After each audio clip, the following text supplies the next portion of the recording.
have a workout for Wednesday, July 7th.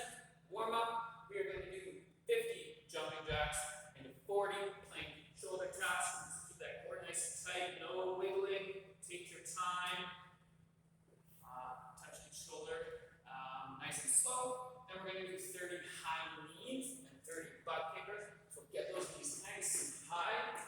And then 30 butt kickers. Then you're going to do 20 plank toe taps from that same plank position.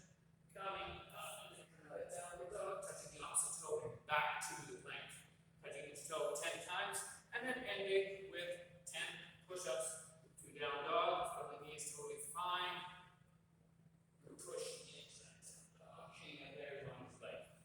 So the workout today is a 10-minute down nap of 20 alternating dumbbell clean and jerks into a 50-foot front rack lunge into a 50-foot bear crawl. So what you need is about a 25-foot section to go back and forth in. If you have some way to measure it, please do.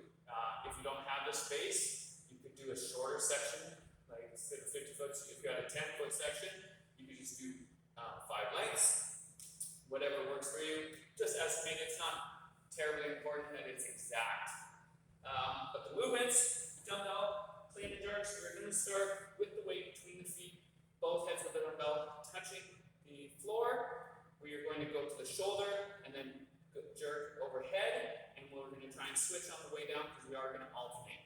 So I want to set up just like a dumbbell snatch, keeping nice and square, keeping that core tight, lumbar curve intact, loading up the hamstrings, shrug, dropping under. I'm already in that dip position. Now I'm going to drive, drop, getting that dumbbell overhead, elbow locked out, stacked over the shoulder, everything extended. Then I can bring it down, switch in the air, coming in a loaded position.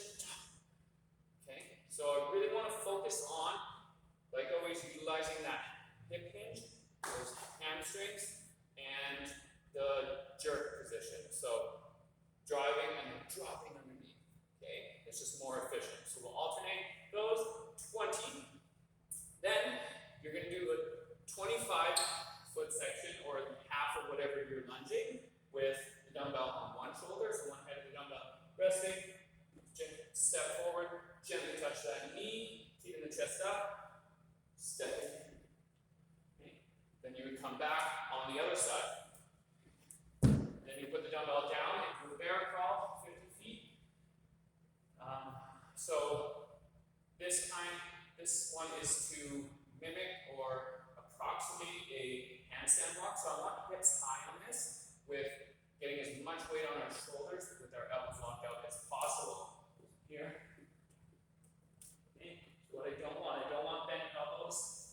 I want to try and have my hands fairly close to stacked underneath my shoulder, hips high. You do whatever your 50 feet is.